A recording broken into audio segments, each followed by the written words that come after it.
नमस्कार. आज मी तुम्हाला माहिती सांगणार आहे. आपले दात जर खूप जास्त सेन्सिटिव्ह झाले असतील किंवा दाताला कीड लागली असेल, दात खूप जास्त दुखत असेल, तर दातांची काळजी कशी घ्यावी किंवा जर दात किडू नये असं वाटत असेल तरी देखील आपण काळजी कशी घ्यावी याविषयी सांगणार आहे. आज मी ना तुम्हाला कोणते टॅबलेट सांगणार आहे ना एखादी टूथपेस्ट सांगणार आहे, पण एकदम बेस्ट रेमेडी आहे, विदाऊट कष्टाची आहे. पण तुमचे दात जे आहेत ते कितीतरी वर्ष तसेच राहतील, तुमच्या दातांना कोणत्याही प्रकारची इजाहानी होणार नाही. तर तुमचं जे पूर्ण ओरल हेल्थ आहे ते व्यवस्थित राहण्यासाठी आजचा हा उपाय आहे. तर ते म्हणजे सेन्सोडाईनचा माउथवॉश. म्हणजे आपल्या तोंडाची दुर्गंधी येऊ नये किंवा दात जर दुखत असतील, ठणक लागला असेल तर तो पूर्णपणे कमी करण्यासाठी हा जो सेन्सोडाईन माउथवॉश आहे हा एक कंप्लीट सोल्युशन आहे तुमच्यासाठी.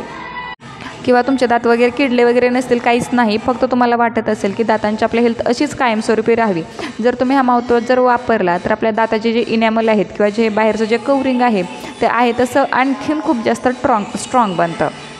हा जो सेन्सोडाईनचा माउथवॉश आहे याच्यामध्ये पोटॅशियम नायट्रेट आहे, सोडियम फ्लोराईड आहे आणि कूलमिंट हा फ्लेवर दिलेला आहे. आणि हा स्पेशली डिझाईन करतानाच असा डिझाईन केलेला आहे की तुम्हाला सेन्सिटिव्हिटीपासून प्रोटेक्शन मिळेल. याच्यामध्ये असणारे जे फ्लोराईड आहे ते आपलं दाताचं जे डिके आहे ते डिके होण्यापासून वाचवतं, दातामध्ये कॅव्हिटीज होऊ देत नाही. तर हा वापरायचा कसा, तर ज्यावेळी आपण कोणतेही टूथपेस्ट वापरून आपण ज्यावेळेस ब्रश करतो तर सकाळी आणि संध्याकाळी जनरली एक चांगल्या दातांसाठी 2 टाईम ब्रश केला पाहिजे.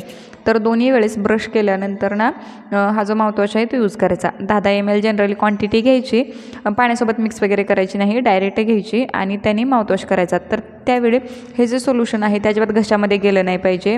आपलं माउथवॉश करून झाला म्हणजेच गुळण्या करून झालं की ते आहे तसं बाहेर थ्रूआउट करायचं. जी 12 वर्षापेक्षा लहान मुलं आहेत त्यांना अजिबात वापरायला देऊ नका. 12 वर्षाच्या पुढच्या मुलांनीच हे वापरायचं आहे.